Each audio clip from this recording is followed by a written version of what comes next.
Hello children, how are you all? I'm sure you all are doing good. Let's start today's chapter, chemical reactions and separation of substances. Introduction.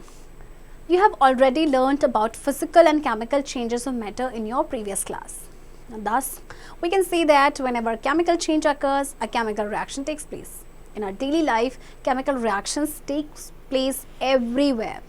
For example, burning is a chemical reaction in which oxygen combines with another substance to produce heat and light. Rusting is a chemical reaction in which iron slowly combines with air and water to form rust. Fireworks are the result of a chemical reaction in which substances such as magnesium, phosphorus and sulfur combine very rapidly with oxygen. Other examples are the spoiling of milk, which gets sour and forms curdy mass due to chemical reactions which take place in it. Similarly, a fresh cut piece of brinjal turns black after some time due to chemical reaction with air. In a chemical reaction, one or more new chemical substances are formed from the original substances that may have different properties. आपने previous class में physical and chemical change के बारे में पढ़ा था, है ना। तो देखिए, जब भी कोई केमिकल चेंज होता है तो केमिकल रिएक्शन होती है। तो डेली लाइफ में ना हमारे बहुत सारी केमिकल रिएक्शंस होती हैं हर जगह। जैसे बर्निंग केमिकल रिएक्शन है, ओके। रस्टिंग केमिकल रिएक्शन है जिसमें जो आयन आपका स्लोली आपका रस्ट हो जाता है, आयन में वो कंबाइन होता है एयर एंड वाटर के साथ, रस्ट बनाता है। फायर वर्क पटाखे जो चलते हैं वो chemical, it is a result of chemical reaction, है ना। इसमें जैसे कि आपके मैग्नीशियम, फॉस्फोरस से सल्फर होते हैं, वो बहुत ही रैपिडली ऑक्सीजन के साथ कंबाइन होते हैं। आपका मिल्क जैसे ख़राब हो जाता है, फट जाता है, जैसे हम बोलते हैं ना, सावर हो जाता है, तो किसी केमिकल रिएक्शन की वजह से होता है। ब्रिंजल को आप कट करके रख दीजिए, फ्रेशली कट ब्रिंजल को, उसके बाद थोड़ी देर बाद देंगे वो ब्लैक हो जाता है because of chemical reaction, okay. तो केमिकल रिएक्शन जब भी होता है, एक या एक से ज़्यादा केमिकल सब्सटेंस बनते हैं उस ओरिजिनल सब्सटेंस से, और उसकी प्रॉपर्टी भी डिफरेंट होती है। 6.1 Matter. Matter is made up of tiny particles called atoms, which are invisible to the naked eyes. Atoms combine to form molecules. A molecule may be made of the same atoms and also of different atoms. When two atoms of the same type combine, they form a molecule of an element. For example, oxygen is an element. When two atoms of different kinds combine in a fixed ratio, they form a molecule of a compound. For example, water is a compound because its molecule contains two different items, hydrogen and oxygen. Water, being a compound, can be broken down into its constituents, hydrogen and oxygen, by a chemical process. देखिए, matter जो है वो बहुत छोटे छोटे particle से बना है, बहुत छोटे, जिन्हें कहा जाता है एटम्स, जो नेकेड आई से इनविजिबल होते हैं, ओके। उन्हें हम देख नहीं सकते नेकेड आई से। तो एटम्स कंबाइन होकर बनाते हैं मॉलिक्यूल्स। अब मॉलिक्यूल जो है वो सेम एटम से भी बना होता है या डिफरेंट एटम से भी मिलके बना होता है। तो जब दो एटम्स सेम टाइप के कंबाइन होते हैं तो मॉलिक्यूल बनता है उस एलिमेंट का। फॉर एग्जांपल, ऑक्सीजन आपका मॉलिक्यूल है। जब दो एटम्स डिफरेंट काइंड्स के कंबाइन होते हैं फिक्स्ड रेशियो में, तब भी आपका मॉलिक्यूल बनाता है। जैसे वाटर, वाटर का फॉर्मूला आपका है ना H2O। तो वाटर देखिए, इसमें आपका क्या है, ये कंपाउंड जो है, इसमें जो मॉलिक्यूल हैं आपके दो डिफरेंट एटम्स के हैं, hydrogen and oxygen.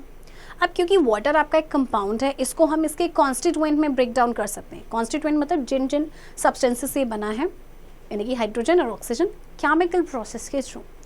6.2 Pure substances.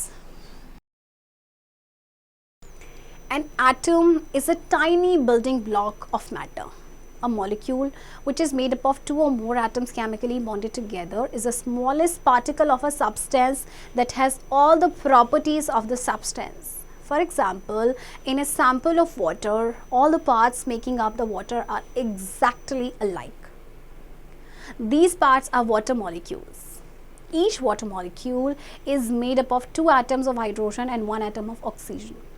Scientists call such a material a pure substance. A pure substance contains only one kind of molecule. Elements and compounds are pure substances. देखिए, आपका atom एक tiny building block है matter का, okay. Molecule जो आपका दो या दो से ज़्यादा एटम्स में बना होता है, जो केमिकली बॉन्डेड होते हैं साथ में, ये आपका स्मॉलेस्ट पार्टिकल होता है सब्सटेंस का, जिसकी सारी प्रॉपर्टीज़ होती हैं उस सब्सटेंस की। जैसे कि सैंपल ऑफ वाटर, अब वाटर के जितने भी जो पार्ट्स हैं वो एग्जैक्टली सेम है, ओके। तो ये जो पार्ट्स हैं आपके वाटर मॉलिक्यूल्स हैं, हर वाटर मॉलिक्यूल जो है वो 2 atoms of hydrogen and 1 atom of oxygen से बना है। तो साइंटिस्ट ऐसे मटेरियल को कहते हैं प्योर सब्सटेंस। प्योर सब्सटेंस में एक तरह का मॉलिक्यूल होता है और आपके जो एलिमेंट्स या कंपाउंड्स होते हैं ये आपके प्योर सब्सटेंसेस होते हैं। 6.3 एलिमेंट्स।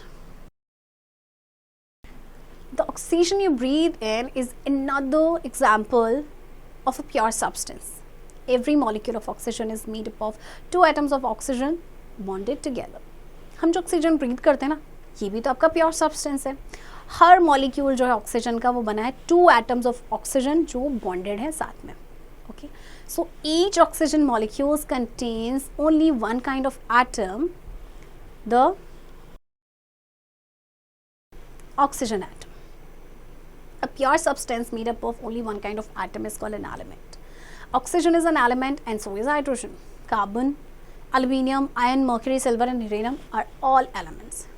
तो प्योर सब्सटेंस जो होता है आपका सिर्फ एक तरह के एटम से बना होता है जिसे कहते हैं एलिमेंट। ऑक्सीजन आपका एलिमेंट है, हाइड्रोजन भी एलिमेंट है। इसके अलावा ये सारे जो आपके पास एग्जांपल्स हैं ये सारे आपके एलिमेंट्स हैं। Characteristics of elements. Elements are pure substances and cannot be broken by any chemical process. Suppose you melt a piece of iron by adding heat energy to it. You may think that you have changed iron into a simpler substance, but the liquid you now have still contains iron atoms. True, iron has changed its state from solid to liquid, but it is still iron. No new and simpler substance is formed.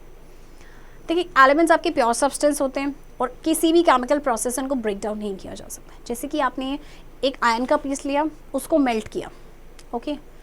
अब देखिए आप सोचेंगे कि जो हमारे पास iron आया है यानी जो चेंज हो गया है लिक्विड फॉर्म में आया है वो आपका न्यू आइटम होगा, न्यू थिंग होगा, बट एक्चुअल में नहीं है, क्योंकि आयरन ने अपनी सिर्फ स्टेट चेंज की है सॉलिड से लिक्विड, बट एक्चुअल में अभी भी तो वो आयरन है ना, कोई भी नया या सिंपल सब्सटेंस तो बना ही नहीं है। Symbols of elements. Elements are represented using short notations. These short notations are called symbols.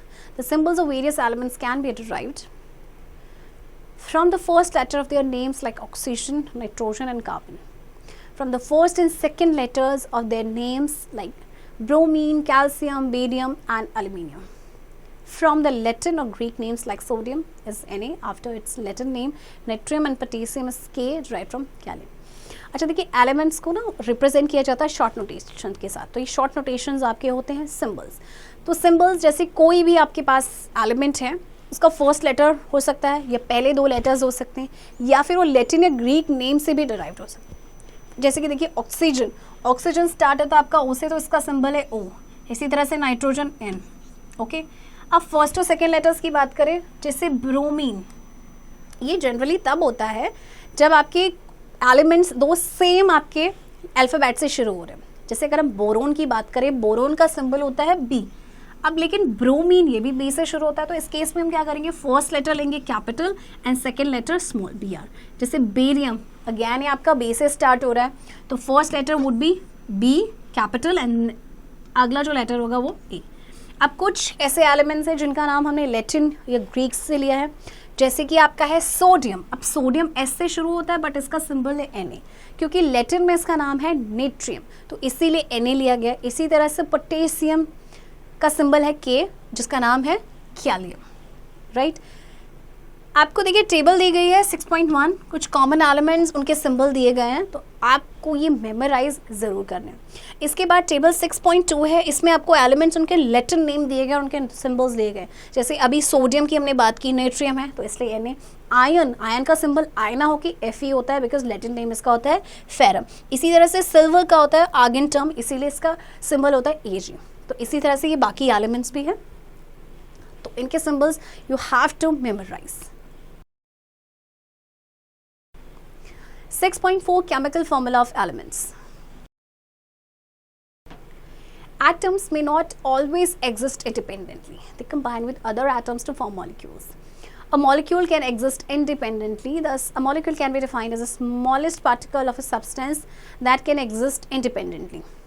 Molecules are made up of atoms that are held together. There are a few elements like helium and neon, known as inert gases, that have only one atom in their molecules. They are monoatomic, one atom molecules. Elements like hydrogen, oxygen, nitrogen, and chlorine are diatomic, two atom molecules. Two atoms of hydrogen form a hydrogen molecule which is written as H2. The number 2 is written as a subscript. It shows the number of hydrogen atoms in the molecules. H2 is thus the chemical formula of hydrogen molecule. Similarly, molecules of oxygen, nitrogen, and chlorine are written as O2, N2, and Cl2 respectively. Atomicity is defined as the number of atoms present in one molecule of an element. The atomicity of some elements is given in table 6.3. देखिए, atom जो है वो हमेशा independently exist नहीं करते, ये दूसरे atoms के साथ कंबाइन होकर मॉलिक्यूल बनाते हैं. तो मॉलिक्यूल आपका इंडिपेंडेंटली एग्जिस्ट करता है. तो हम मॉलिक्यूल को कैसे डिफाइन कर सकते हैं? स्मॉलेस्ट पार्टिकल किसी भी सब्सटेंस का जो इंडिपेंडेंटली एग्जिस्ट करता है. अब मॉलिक्यूल आपके एटम से बने होते हैं जो साथ में होते हैं. तो कुछ एलिमेंट्स हैं जैसे कि हीलियम और नियॉन, ये आपकी इनर्ट गैसेस हैं. ओके, ये हीलियम एंड नियॉन, और इनका सिर्फ एक एटम होता है इनके मॉलिक्यूल्स में. तो ये होते हैं monoatomic. Monoatomic means one atom molecules. अब जब हम हाइड्रोजन, ऑक्सीजन या नाइट्रोजन या क्लोरीन की बात करें तो ये डायटॉमिक होते हैं.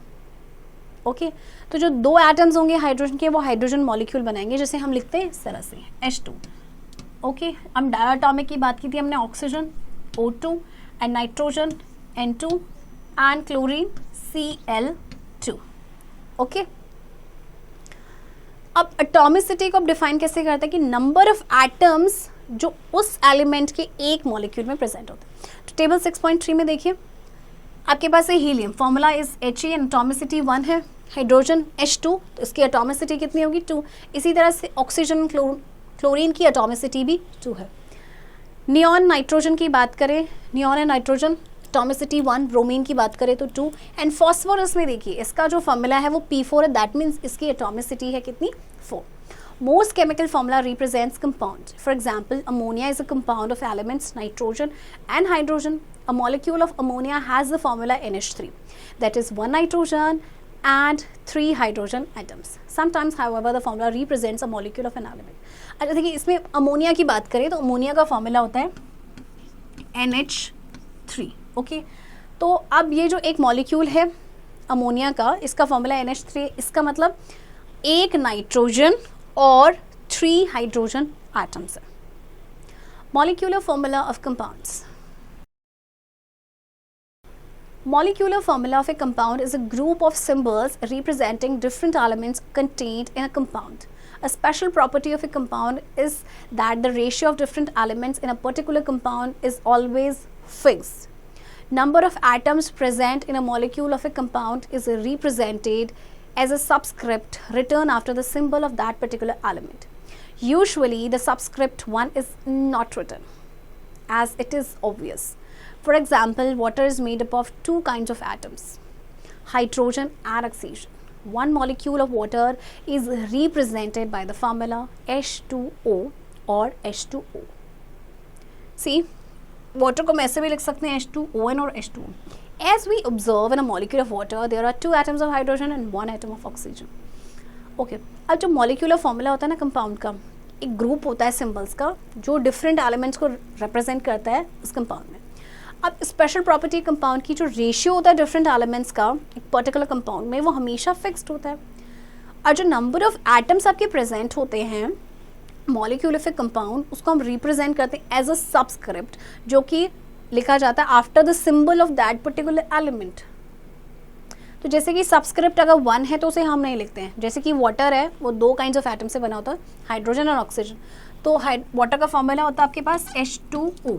इसमें ऑक्सीजन की 1 एटम है तो जनरली हम 1 नहीं लिखते हैं, राइट? तो H2O हम लिखते हैं. अब आपको एक टेबल दी गई है, कुछ कॉमन कंपाउंड्स और उनके मॉलिक्यूलर फार्मूला. देखिए, carbon dioxide CO2, calcium carbonate CaCO3, sugar C12, H22O11.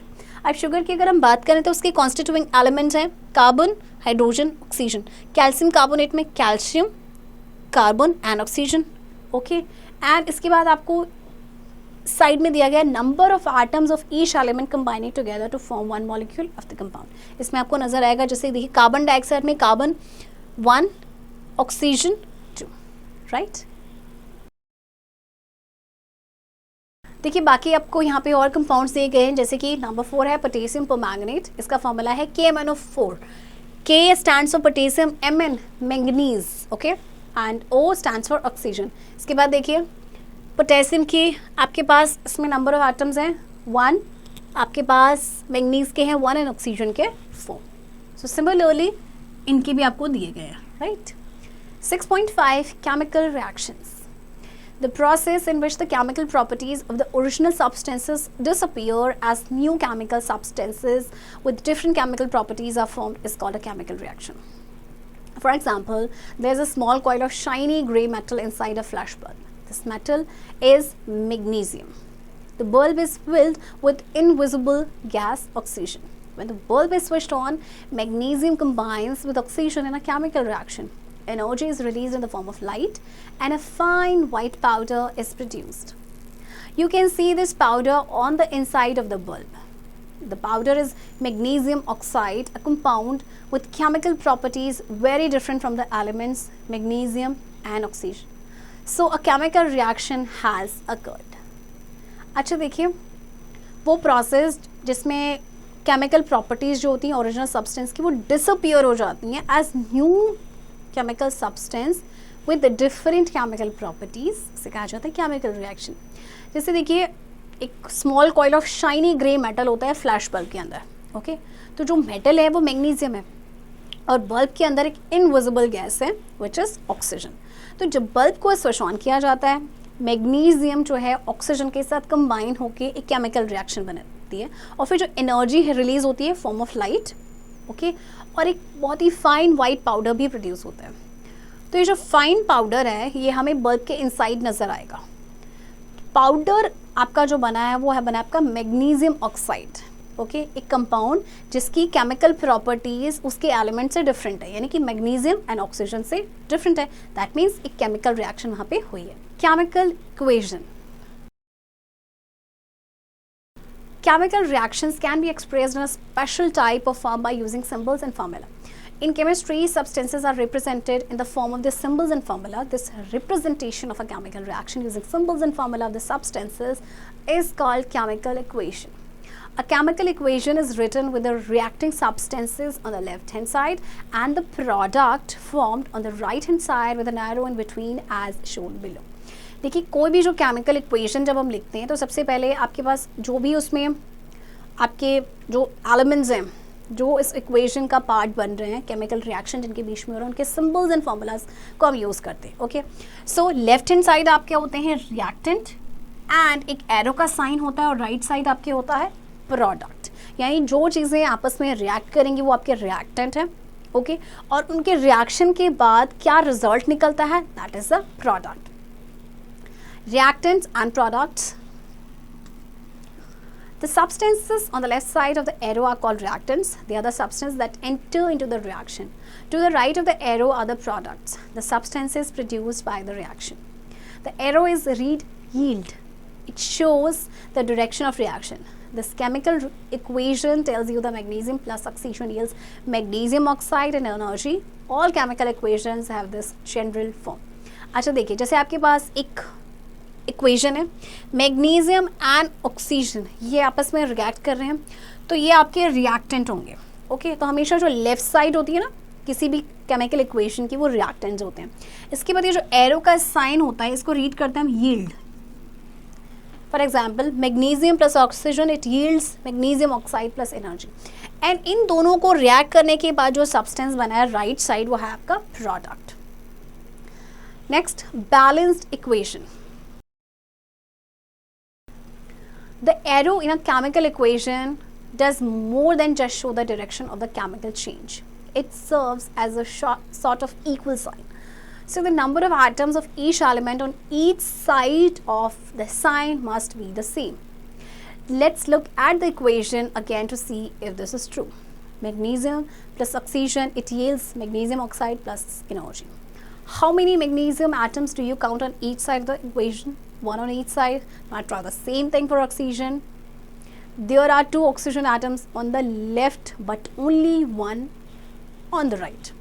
अच्छा देखिए, इक्वेशन आपकी बैलेंस्ड होनी चाहिए. देखिए सबसे पहले तो आपकी ये जो एरो साइन है ना, ये शो करता है कि आपका जो इक्वेशन है, आपकी जो रिएक्शन का डायरेक्शन शो करता है.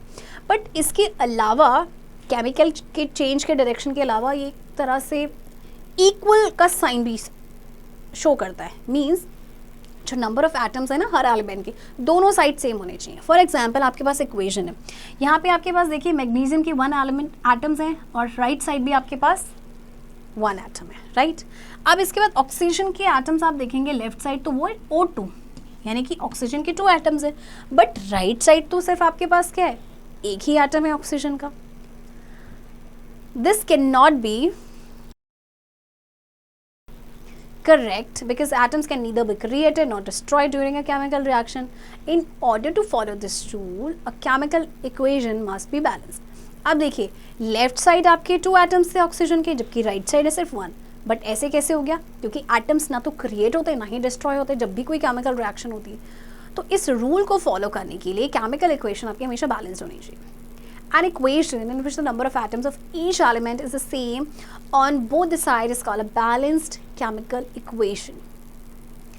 तो ऐसी इक्वेशन जिसमें number of atoms her element के दोनों साइड यानी लेफ्ट एंड राइट साइड दोनों सेम हो, that is balanced chemical equation. To balance an equation, coefficients are placed in front of symbols and formula. Coefficients are numbers that indicate how many atoms or molecules of each substances are involved in the reaction. The balanced equation for the magnesium oxygen reaction is. अच्छा देखिए, अगर balance करनी है किसी भी equation को, coefficient को place किया जाता है सिंबल्स या फॉर्मूला के प्लेस पे. कोफिशिएंट्स आपके नंबर्स होते हैं. देखिए कैसे करेंगे. जैसे आपके पास मैग्नीशियम, आपके पास इक्वेशन थी magnesium plus oxygen, it gives magnesium oxide plus energy. Okay, अब देखिए मैग्नीशियम तो आपका बैलेंस था, बट ऑक्सीजन के एटम के साथ दिक्कत हो रही थी कि यहाँ पे 2 है बट यहाँ पे 1 है. तो हम क्या करेंगे, in order to balance the equation हम क्या करेंगे, इसके आगे 2 लगा देंगे. ओके, अब आपके पास देखिए 2 atoms of oxygen, 2 atoms of oxygen हो गए. बट जैसे ही हमने इसमें 2 लगाया, मैग्नीशियम के 2 एटम्स हो गए बट यहाँ तो 1 है. तो अब हम क्या करेंगे, हम लेफ्ट साइड यहाँ पे भी 2 लगा देंगे और इस तरह से जो आपकी इक्वेशन है ये आपकी बैलेंस हो जाएगी. Okay, if you count atoms, you will find 2 magnesium atoms on each side of the equation as well as 2 oxygen atoms.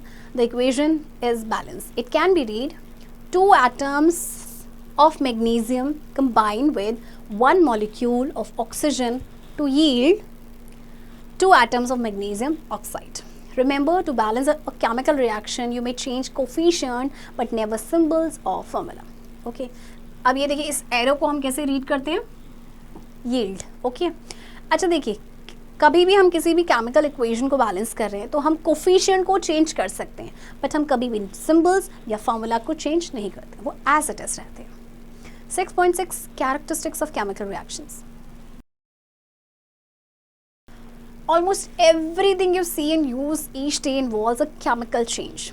The baking of bread and changing colors of autumn leaves are chemical changes.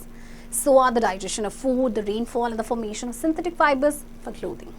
In fact, in order to appreciate these chemical changes, you should study the following characteristics of chemical reactions. देखिए हर दिन almost हर चीज़ जो हम देखते हैं ना, सब में आपका केमिकल चेंज हो रहा होता है. जैसे कि ब्रेड की बेकिंग होती है या ऑटम लीव्स में उनका कलर चेंज हो जाता है, फूड का डाइजेशन होता है, रेनफॉल है या सिंथेटिक फाइबर्स बनता है आपका क्लोथिंग के लिए. ये सभी आपके केमिकल चेंजेस हैं. तो चलिए देखते हैं कि क्या क्या कैरेक्टरिस्टिक्स हैं केमिकल रिएक्शंस के. Number 1, evolution of gas. Some chemical reactions are characterized by evolution of gas. Example, zinc and sulfuric acid for zinc sulfate and hydrogen gas for which the equation is zinc plus sulfuric acid, it yield zinc sulfate plus hydrogen. सबसे पहले देखिए अगर gas evolve हो रही है that means कोई chemical reaction हुआ है. ओके, जैसे कि इस केस में आपकी हाइड्रोजन गैस आपकी लिबरेट हुई है. Energy change. When chemical reactions occur, there is always a change in energy. Sometimes energy is given off as the reaction takes place. Some chemical reactions absorb energy instead of releasing it. Example, देखिए अब कई बार chemical reaction होती है ना, तो हमेशा change होता है एनर्जी में। कई बार एनर्जी जो है वो गिव ऑफ होती है, जबकि कई बार जो केमिकल रिएक्शन में एनर्जी को एब्जॉर्ब किया जाता है instead of releasing. So example देखते हैं, a release of energy, the magnesium oxygen reaction is in a flash bulb is an example of releasing energy in the form of light. Magnesium plus oxygen it yield magnesium oxide plus energy.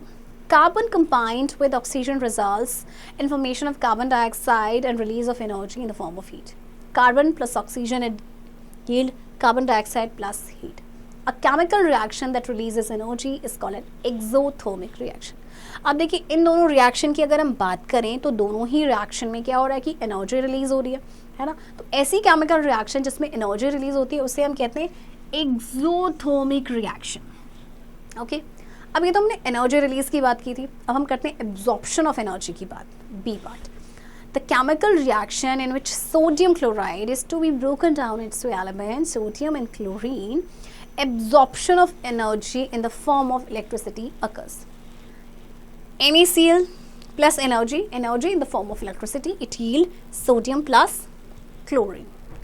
When calcium carbonate is heated, it gives the products calcium oxide and carbon dioxide. In this reaction, energy in the form of heat is being absorbed. Calcium carbonate plus heat is a form of energy. It yields calcium oxide plus carbon dioxide. A chemical reaction that absorbs energy is called an endothermic reaction. अब ये दोनों ही reaction ये जो हो रहे हैं इनके cases में क्या हो रहा है कि एनर्जी एब्जॉर्ब हो रही है। तो ऐसी केमिकल रिएक्शन जिसमें एनर्जी एब्जॉर्ब होती है उसे कहते हैं endothermic reaction. Remember that exothermic reaction में आपकी एनर्जी रिलीज होती है एंड एंडोथर्मिक रिएक्शन में आपकी एनर्जी एब्जॉर्ब होती है। Next, change of state. Reactants of the same state may change into a product of a different state. Example, combination of hydrogen and oxygen to form water, H2 plus O2, it yields H2O, that means water. Reactants in two different states may change into a product, it yields another state. Example, mercury combined with oxygen produces mercury oxide. अच्छा देखिए state कैसे change हो रहा है, देखिए hydrogen is a gas, oxygen is a gas, अब जब दोनों ही कंबाइन हो रहे हैं तो वाटर बन रहा है and water is a liquid. Same इस केस में आपका मर्क्यूरी इज अ लिक्विड, ये ऑक्सीजन के साथ कंबाइन हो रहा है विच इज ऑक्सीजन आपका गैस है, मर्क्यूरी लिक्विड, ऑक्सीजन आपका गैस, और जब ये आपका मर्क्यूरी ऑक्साइड बना है तो दिस इज सॉलिड। सो जब भी आपकी कोई केमिकल रिएक्शन होती है उसमें स्टेट भी चेंज हो सकता है। Change of color. Some chemical reactions are characterized by change in color. Example, take a small amount of ferrous sulfate in a porcelain dish or test tube. This salt is green in color. Now heat it over the flame of a spirit lamp for some time. The green color of the salt is changed into red and a gas having characteristic smell of burning sulfur is evolved. The equation for this is this one. अच्छा देखिए, जैसे हम थोड़ा सा amount लेंगे ferrous sulphate का, this is your ferrous sulphate FeSO4, okay. Test tube पे ये सॉल्ट आपका ग्रीन कलर का होता है, जब आप इसको हीट करेंगे ना स्पिरिट लैम्प पे थोड़े टाइम के लिए तो जो ग्रीन कलर है सॉल्ट का वो रेड में चेंज हो जाएगा और एक ना बर्निंग स्मेल आएगी सल्फर की, वो इवॉल्व होगी। So this is the reaction. Formation of precipitate. A chemical reaction may also form a precipitate. Example, on adding a solution of silver nitrate to a solution of sodium chloride, silver nitrate exchanges its nitrate ions with chloride ions of sodium chloride and forms a white precipitate of silver chloride. The reaction is represented by the following equation. See, this is the equation. Sodium chloride plus silver nitrate yields silver chloride plus sodium nitrate. देखिए इसमें क्या हुआ, हमने इन दोनों को react कराया तो देखिए फिर क्या हुआ कि जो सिल्वर आपका नाइट्रेट है उसने अपना नाइट्रेट आयन एक्सचेंज कर लिया किसके साथ, क्लोराइड आयन के साथ। मतलब इसके पास नाइट्रेट था, राइट, अब इसने इसको इसके साथ एक्सचेंज कर लिया तो अब आपका ये बन गया AgCl, राइट। अब आपके पास क्या बचा, सोडियम, और आपका जो सिल्वर का नाइट्रेट था वो सोडियम के साथ कंबाइन हो जाएगा, राइट और इसमें आपका बनता है प्रेसिपिटेट। प्रेसिपिटेट आपका होता है जैसे कर्ड जैसा थिक सब्सटेंस, उसे कहते हैं precipitate. 6.7 general types of chemical reactions. There are billions of different chemical reactions. Chemists have identified 4 general types of reaction. These reactions are synthesis or combination, decomposition, single replacement and double replacement. In each type of chemical reactions, atoms are arranged and substances are changed in a specific way. वैसे तो देखिए billions types of different chemical reactions हैं, but इनको 4 general types में identify किया गया है। तो चलिए देखते हैं। नंबर 1 है सिंथेसिस और combination reactions.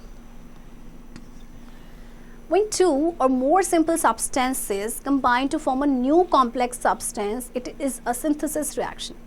The balanced equation for the combination of elements nitrogen and hydrogen is nitrogen plus hydrogen, it yields ammonia. Another example of a chemical reaction is the burning of carbon in coal. Whenever a substance burns, it combines with oxygen. The balance equation for the burning of carbon is carbon plus oxygen, it yields carbon dioxide. अच्छा, combination का मतलब क्या है कि देखिए जब 2 या ज़्यादा सिंपल सब्सटेंसेस कंबाइन होके एक कॉम्प्लेक्स सब्सटेंस बनाते हैं। देखिए ये दोनों कंबाइन होके उन्होंने एक सब्सटेंस बनाया, ओके कार्बन और ऑक्सीजन दोनों कंबाइन हुए और उन्होंने कार्बन डाइऑक्साइड बना। तो ऐसी रिएक्शन को कहा जाता है combination reaction, okay.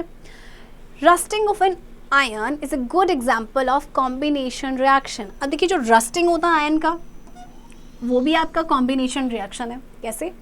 When a piece of iron metal is kept exposed in humid atmosphere, or when a piece of iron is kept in water for some time, it gets covered with a red-brown substance called rust. And we say rusting of iron has taken place. Rust is a mixture of iron oxide and iron hydroxide. It is formed by the action of oxygen and water on iron metal. अब जो rusting होती है वो भी आपकी combination reaction है, ठीक है। आपका आयन कंबाइन हुआ ऑक्सीजन के साथ, वाटर के साथ, okay, and it yields rust which is Fe2O3, okay. तो this is also a combination reaction. और अगर सिंपल फॉर्म में हम बताएं तो कॉम्बिनेशन रिएक्शन होती है मतलब A प्लस B, ये दोनों आपके क्या है, रिएक्टेंट हैं और दोनों कंबाइन हो गए, कंबाइन होके बनाया AB, okay, and AB is the product. Number 2, decomposition reaction. When one complex substance breaks down or decomposes into 2 or more simple substances, a decomposition reaction occurs. In simple form, a decomposition reaction may be represented as follows. AB, it yields A plus B. अच्छा देखिए decomposition reaction में क्या होता है, जैसे combination में हम कहते हैं 2 सिंपल सब्सटेंस मिलके एक कॉम्प्लेक्स सब्सटेंस बना रहे थे। डिकम्पोजिशन में होगा कि एक कॉम्प्लेक्स सब्सटेंस है वो 2 में डिकम्पोज हो जाएगा या ब्रेक डाउन हो जाएगा, right. So this is the formula, I mean इस तरह से इसको रिप्रेजेंट किया जाता है। ए बी, जब ये आपका डिकम्पोज हो जाएगा ए प्लस बी में, जैसे कि बैलेंस्ड इक्वेशन है for the decomposition of H2CO3 which is carbonic acid, okay। तो जब कार्बोनिक एसिड का decomposition होगा तो बनेगा water plus carbon dioxide. It is the opposite of synthesis reaction. Ferrous sulfate crystal lose water when heated and the color changes. It then decomposes to ferric oxide, sulfur dioxide and sulfur trioxide. तो देखिए decomposition जो है वो आपका क्या है, combination reaction का opposite है, राइट। इसी तरह से जो आपका फेरस सल्फेट क्रिस्टल है, दिस वन, जब इसको हीट किया जाता है ये आपका वाटर लूज कर देता है, इसका कलर चेंज हो जाता है, इसके बाद बनता है आपका ferric oxide, sulphur dioxide and sulphur trioxide. Number 3, displacement reaction. You should know that very active metal sodium must be stored in oil, not water. When it comes in contact with water, it reacts explosively. It takes the place of hydrogen in the water and releases a lot of energy. When an element replaces another element in a compound, a single replacement reaction occurs. In general, a more reactive element displaces a less reactive element from a compound. Here is an example. When a stripe of zinc metal is placed in copper sulfate solution, zinc sulfate solution and copper are obtained. Copper sulfate plus zinc, it yields zinc sulfate plus copper.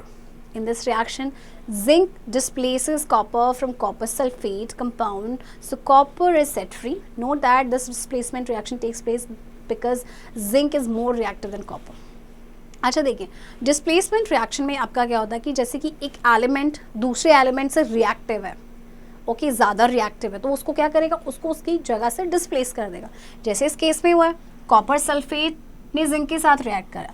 अब zinc क्योंकि ज़्यादा reactive है तो zinc क्या करेगा, copper को उसकी जगह से हटा देगा, खुद उसका प्लेस ले लेगा और कॉपर इस तरह से अलग हो जाएगा. राइट, रिमेंबर दैट जिंक जो है आपका is more reactive than copper. सिर्फ मोर रिएक्टिव मेटल जो है वो ही दूसरे मेटल को, लेस रिएक्टिव मेटल को डिस्प्लेस कर सकता है. Separation of substances. In our daily life, we use a variety of materials such as air, milk, fruits and grains which consist of more than one substance or is a mixture of various gases such as nitrogen, oxygen, etc. We use these materials as such, but we separate components of some materials before use. For example, we remove impurities from water before use. In your last class, you studied separation of substances in detail.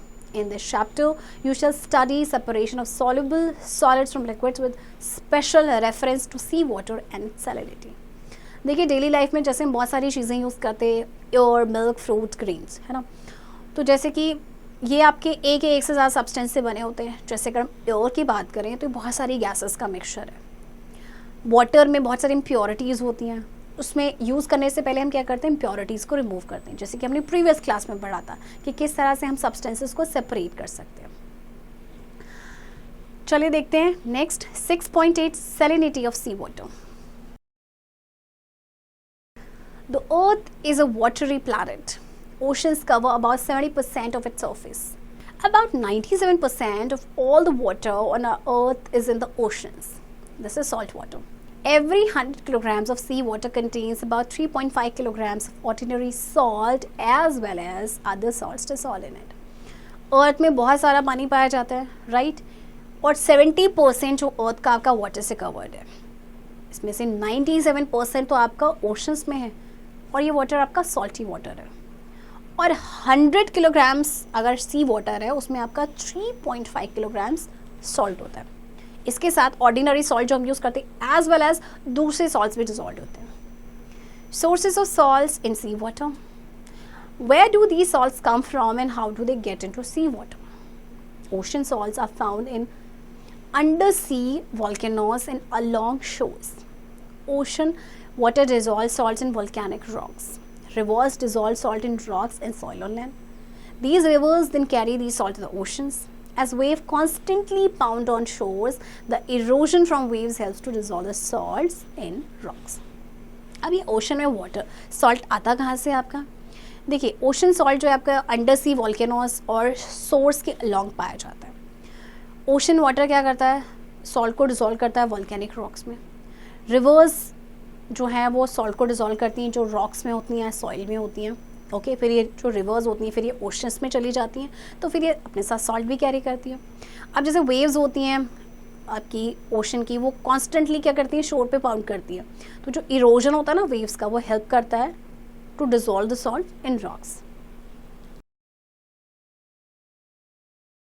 The other 3% of the Earth's water is fresh water. This water does not contain salt, though it does have a small amounts of other dissolved minerals. Fresh water is drinking water. It is essential for all the plants and animals that live on land. अच्छा, 97% आपका सी water है which is salty. बचा 3% ये आपका fresh water है. इस water में कोई सॉल्ट नहीं होते, बट इसमें कुछ small amount of dissolve minerals होते हैं which are essential.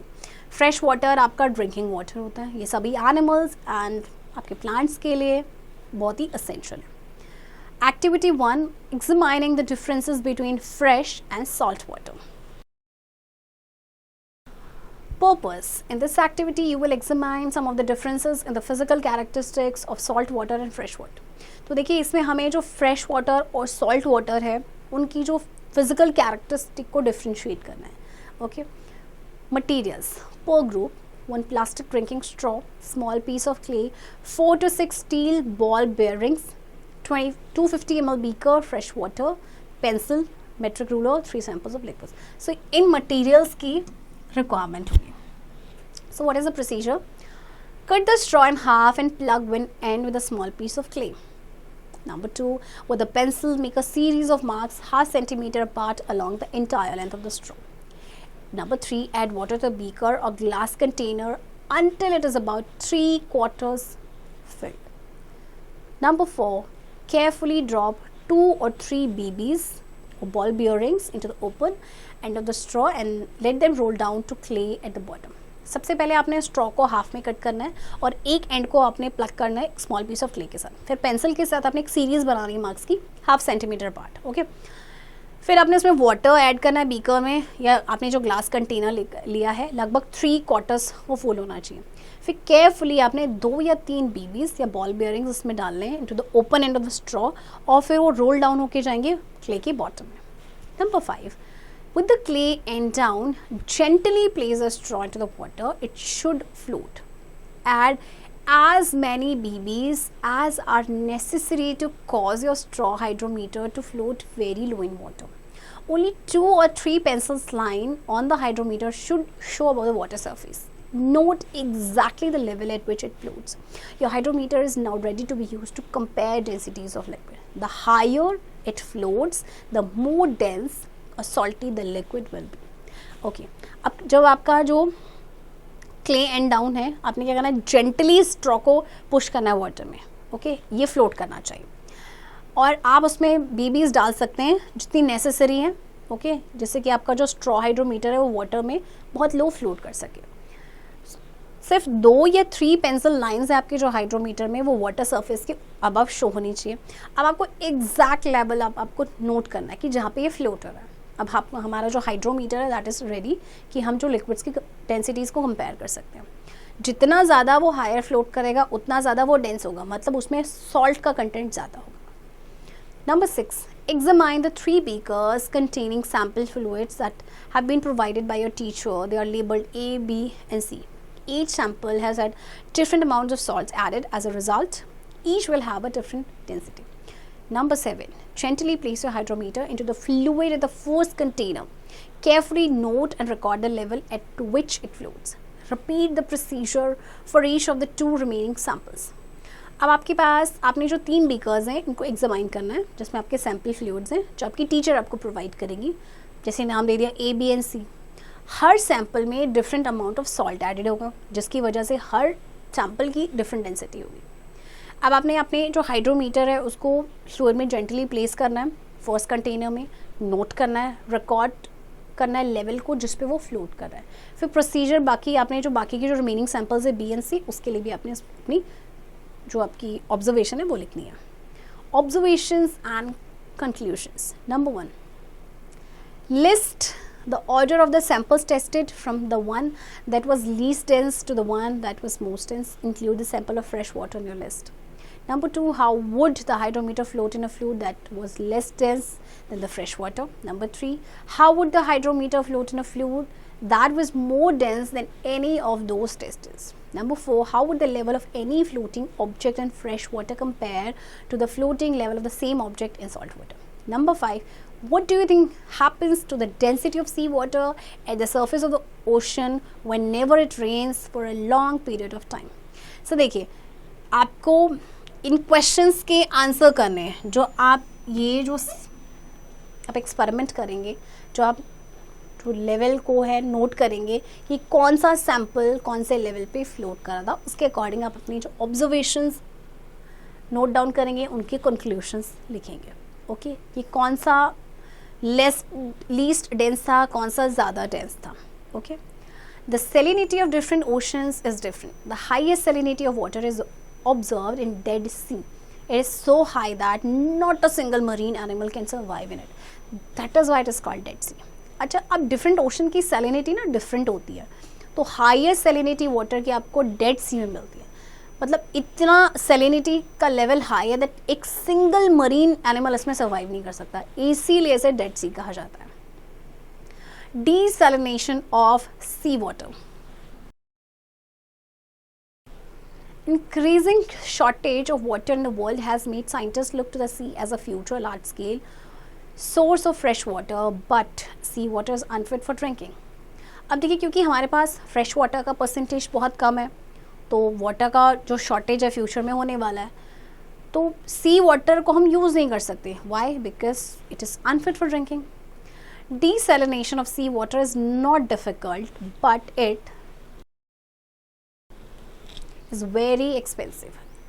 Desalination impossible नहीं है, but ये काफ़ी expensive होता है. The first large desalination plant was built in Kuwait in 1949. One plant close to Tijuana, Mexico, has a daily capacity of about 1,65,000 liters. Desalination on small scale for domestic use is not practical and economically viable, though possible. However, the following two methods can desalinate the seawater. पहला जो large desalination plant Kuwait में बना था आपका 1949 में, and आपका एक Mexico में है जिसकी डेली कैपेसिटी है लगभग 1,65,000 लीटर्स को डीसैलिनेट करते हैं।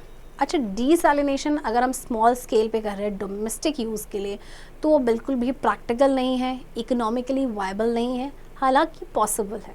तो कुछ और मेथड्स हैं, 2 मेथड्स हैं जिससे हम सी वाटर को डीसैलिनेट कर सकते हैं। Number 1 is distillation. We can use the method of distillation to get pure water from seawater. It involves evaporation of liquid and its recovery by condensation. The liquid obtained is pure. Distillation के बारे में आपने previous class में भी पढ़ा होगा, है ना। इसमें आपका इवेपोरेशन होता है लिक्विड का, फिर कंडेंसेशन से उसकी रिकवरी हो जाती है, और जो लिक्विड हमें ऑब्टेन होता है that is pure. Activity 2, sea water is heated in a distilling flask until it boils. The vapor so formed is allowed to escape into a condenser. It condenses on the cooler surface of the condenser to form pure liquid, the distillate, which is collected in the receiver. Unwanted substances such as salts are left behind in the distilling flask. Process taking place in the distilling flask: boiling, liquid, vapor, gas. Process taking place in the condenser: condensation, vapor, liquid. अच्छा, आपने क्या करना है, सी water को आपने distilling flask में लेना और उसको हीट करना जब तक कि बॉयल ना हो।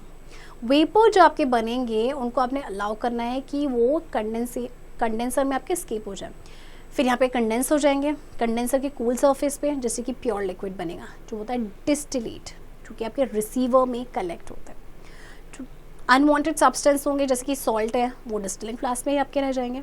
तो प्रोसेस जो आपके हुए डिस्टिलिंग फ्लास्क में आपका वो बॉइलिंग, एंड जो आपका कंडेंसर में हुआ condensation, vapour, liquid. Number 2, reverse osmosis. Another method used to desalinate seawater is called reverse osmosis.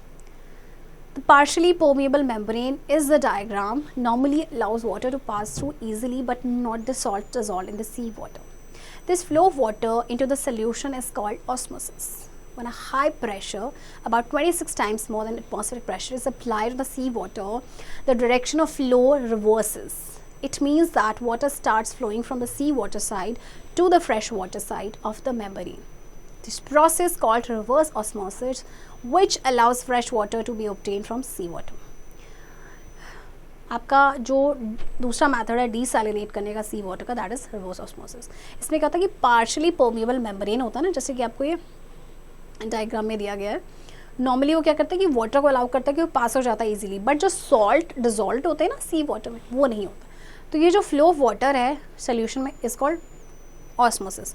तो जब एक हाई प्रेशर अप्लाई किया जाता है, और ये हाई प्रेशर कितना होता है, एटमॉस्फेरिक प्रेशर के 26 टाइम्स, ओके, जिसको अप्लाई किया जाता है सी वाटर में, तो जो डायरेक्शन ऑफ फ्लो है ना वो रिवर्स हो जाती है। इसका मतलब वाटर जो है वो स्टार्ट करेगा flowing from sea water side to the fresh water side of the membrane. इस प्रोसेस को कहा जाता है रिवर्स ऑस्मोसिस। जो उसके बाद आपका फ्रेश वाटर मिल जाता है सी वाटर से। 6.9 crystals and crystallization. Crystals. Before studying the use of the process of crystallization, let's discuss what are crystals. As we know, all the tiny particles in a solid are packed very close together, so it maintains its shape. In many solids, the particles are arranged in a regular, repeating pattern. Such a regular arrangement of particles is called a crystal. Solids made up of crystals are called crystalline solids. Common table salt is a good example of crystalline solid. Snowflakes are crystals of water in solid phase. देखिए crystals आपके क्या होते हैं, जैसे आपके जो tiny particles होते हैं ना सॉलिड में, वो बहुत ही क्लोजली पैक्ड होते हैं, तो अपना शेप मेंटेन करके रखते हैं. तो बहुत सारे सॉलिड्स में जो पार्टिकल्स होते हैं रेगुलर और रिपीटिंग पैटर्न में आपके अरेंज्ड होते हैं. तो ऐसे अरेंजमेंट को बोला जाता है पार्टिकल्स के क्रिस्टल. तो सॉलिड आपके जो हैं क्रिस्टल से बने होते हैं, उन्हें हम कहते हैं क्रिस्टलाइन सॉलिड्स. जैसे कॉमन टेबल सॉल्ट है, ये भी आपका क्रिस्टलाइन सॉलिड है. स्नोफ्लेक्स जो है ये क्रिस्टल्स होते हैं वाटर के, but in solid form. Crystallization. When hot saturated solution of a substance is cooled, crystals of pure substances are separated and the impurities are left behind in the solution. This process is called crystallization. It is used for getting a pure sample of a soluble solid substance from the solution. देखिए जब hot saturated solution होता है ना किसी भी substance का, उसको cool किया जाता है तो क्रिस्टल्स बनते हैं प्योर सब्सटेंस के, फिर उनको सेपरेट किया जाता है, जो इम्प्योरिटीज़ आपके वो सोल्यूशन में ही रह जाती हैं. तो this is known as crystallisation, और इसको हम यूज़ करते हैं for getting pure sample of a soluble solid substance उसके सोल्यूशन से. Activity 3. Take a beaker and fill it about half with water. Add some alum powder in it and heat the solution. Continue adding alum powder till it stops dissolving. This is called saturated solution of alum in water. Now filter the hot solution into a beaker using filter paper. Allow the beaker to cool. We see that crystals of pure alum are formed. Separate the crystals by decantation. Dry them on a filter paper. देखिए आपको beaker लेना है और इसका आधा water से भर देना है, फिर इसमें आपने आलम पाउडर डालना है और सोल्यूशन को हीट करना है. फिर आपने आलम पाउडर डालते रहना जब तक कि ये डिज़ोल्व होना स्टॉप ना हो जाए. ये आपका सैचुरेटेड सोल्यूशन बन गया है. ओके, अब आपने हॉट सोल्यूशन को फिल्टर करना है बीकर में फिल्टर पेपर की हेल्प से. फिर बीकर को आपने अलाउ करना है कि वो कूल हो. फिर आप देखेंगे कि जो क्रिस्टल्स है ना प्योर एलम के, वो बन जाएंगे. क्रिस्टल्स को आप सेपरेट कर सकते हैं बाय डिकेंटेशन, और उसके बाद आप इन्हें फिल्टर पेपर पे ड्राई करेंगे. To grow a big crystal of alum, a small crystal of alum is hung in the saturated solution of alum in water with a thread. In 2 or 3 days, a big crystal of alum is formed. Different substances give crystals of different shapes and colors. अच्छा, अगर हम चाहते हैं कि big crystal मिले हमें आलम का, तो जो छोटा सा क्रिस्टल होगा ना आलम का, उसको सैचुरेटेड सोल्यूशन में आपने हंग करके रखना है वाटर में थ्रेड के साथ. फिर 2 से 3 दिन के बाद आप देखेंगे तो एक बड़ा सा जो क्रिस्टल है ना आलम का, वो बन जाएगा. तो डिफरेंट सब्सटेंसेस जो हैं वो क्या करते हैं, वो क्रिस्टल्स बनाते हैं डिफरेंट शेप्स एंड कलर्स के. Activity 4. Make your own crystals. Method. It is a fairly simple process to make your own crystals. Buy some copper sulfate solution from the chemist and pour it into a wide mouthed container. As the liquid evaporates, crystal of copper sulfate will form at the bottom of the container. When you have produced some crystals, take a large one out and suspend it in another beaker containing copper sulfate solution. As the solution evaporates, the crystal will grow. Discuss such simple experiments and try to explain why they work. If you have any difficulty, ask your teacher to help you. आप खुद से भी अपना crystal बना सकते हैं. ये जैसे कि आपको प्रोसेस इसमें मेंशन किया गया है कि आपको कॉपर सल्फेट्स का जो सोल्यूशन है बाय करना है केमिस्ट से, और इसको आपने वाइड माउथ कंटेनर में डालना है, मतलब जिसका मुंह चौड़ा सा हो ऐसे कंटेनर में डालना है. जैसे लिक्विड इवेपोरेट होगा, क्रिस्टल्स बनेंगे कॉपर सल्फेट के कंटेनर के बॉटम में. और उसके बाद जैसे कि आपने कुछ क्रिस्टल प्रोड्यूस कर लेंगे, लार्ज वाला ले लेंगे बाहर और उसको सस्पेंड कर देंगे अनदर बीकर में जिसमें कॉपर सल्फेट सोल्यूशन होगा. और जब ये सोल्यूशन इवेपोरेट हो जाएगा तो क्रिस्टल का ग्रो हो जाएगा. Evaporation. Evaporation is used to separate solids dissolved in a liquid. Common salt dissolved in water is separated this way.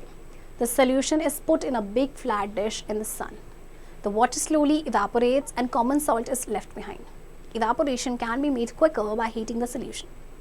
Common salt is obtained from seawater or saline lake water by evaporation. Seawater or lake water is filled in shallow baths. Water evaporates by the heat of the sun and the salt remains behind.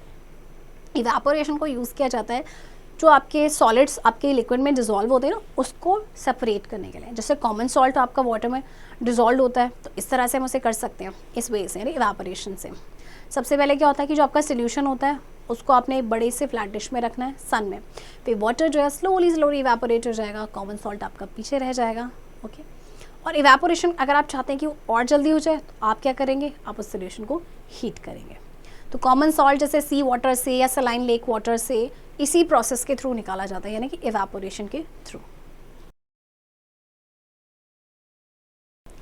Key points. Everything in the world is made up of particles. In a chemical reaction, one or more chemical substances are formed from the original substances. An atom is a tiny building block of matter. A pure substance contains only one kind of molecules. A pure substance made up of only one kind of atom is called an element. Elements and compounds are pure substances. Chemical symbols are a shorthand way of representing elements. For example, the symbol of element oxygen is O. Chemical formula are combination of chemical symbols. These formulas are a shortened representation of the names of chemical substance. For example, the formula of carbon dioxide is CO2. The process in which chemical properties of the original substance disappear as new chemical substance with different chemical properties are formed is called a chemical reaction. Every 100 kilograms of seawater contains 3.5 kilograms of ordinary salt.